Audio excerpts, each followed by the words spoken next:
Le président du comité des journées pour la mobilisation des cultures africaines et les membres de son bureau ont été investis jeudi 14 octobre 2021 au village Kiyi à Abidjan Riviera 2. Deux temps forts ont marqué cette double cérémonie, les allocutions officielles et l'investiture du président du comité des journées pour la mobilisation des cultures africaines, Wakili Alafé, marquant ainsi le lancement de la journée mondiale de la culture africaine et afrodescendante prévue les 22, 23 et 24 janvier 2022 à Abidjan et à Adiaké, une localité de la région du Sud Comoé. Au nom du président du Sénat, Jano Awusu-Kouadio, parrain de cette double cérémonie, le directeur de cabinet Simplice Okonan félicite l'équipe conduite par Wakili Alafé, fondateur de Totem Communication, l'agence qui pilote l'organisation de la JMCA. Le Sénat de Côte d'Ivoire, avec à sa tête le président Jano Awusu-Kouadio, s'engage à vos côtés pour la promotion de la culture nécessaire au développement,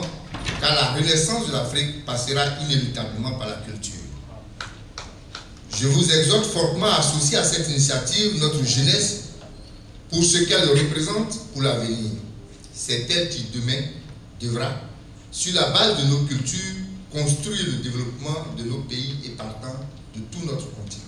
La représentante résidente de l'Organisation des Nations Unies pour l'éducation, la science et la culture en Côte d'Ivoire, Anne Lemestre, réaffirme le soutien et la présence effective de l'UNESCO à la JMCA à Adiaké le 24 janvier 2022, comme ce fut le cas depuis l'adoption de la Journée mondiale de la culture africaine et afrodescendante en novembre 2019. Pour cette édition, Anne Lemestre entend partager à Adiaké sa vision pour le cinéma africain, puisque le thème de la JMCA 2022 est cinéma, vecteur de promotion des cultures africaines et afrodescendantes. Pour concrétiser sa contribution culturelle au FESPACO, a décidé de lancer la première étude du genre sur le cinéma africain.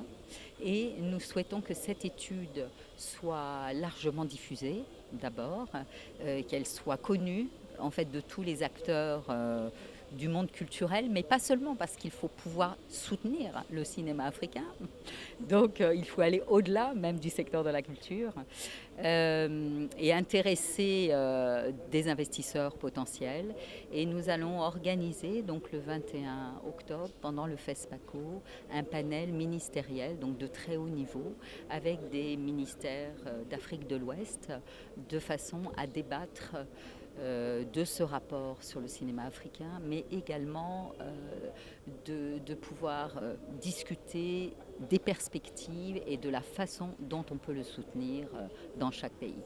Puis vient l'instant solennel, l'investiture du président Wakili Alafé. Il est 16h40. La reine mère Were Lee King entame le rituel d'investiture du président du comité des journées pour la mobilisation des cultures africaines de Côte d'Ivoire. Les 15 membres du comité des journées pour la mobilisation des cultures africaines et afrodescendantes peuvent commencer leurs activités pour la journée mondiale de la culture africaine et afrodescendante qui aura lieu du 22 au 24 janvier 2022 à Abidjan et à Adiaké. Nous venons de procéder à l'investiture du comité JMCA Côte d'Ivoire. Le comité JMCA, c'est le comité des journées de mobilisation de la culture africaine et afrodescendante qui vise à promouvoir la célébration de la journée mondiale de la culture africaine et afrodescendante qui a existé depuis plusieurs années, mais qui depuis novembre 2019 a été adoptée par l'UNESCO.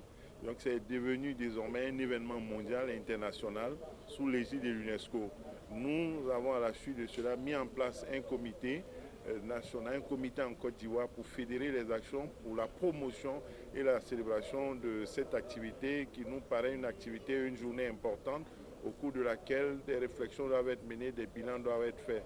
Nous avons profité pour lancer l'édition 2022 justement de cette journée pour annoncer que cela va se passer aussi bien à Diaké, les 22, 23 et 24 janvier 2022, autour du thème cinéma, vecteur de promotion des cultures africaines et afrodescendantes. Et opportunément, nous avons aperçu le soutien, l'appel de pied de Madame la représentante résidente de l'UNESCO qui a annoncé le premier rapport de l'UNESCO sur la matière, sur la question par rapport au cinéma. Cette double cérémonie était ponctuée de prestations artistiques, dont celle du groupe Touani Ofrititi, venu spécialement du pays à Bron.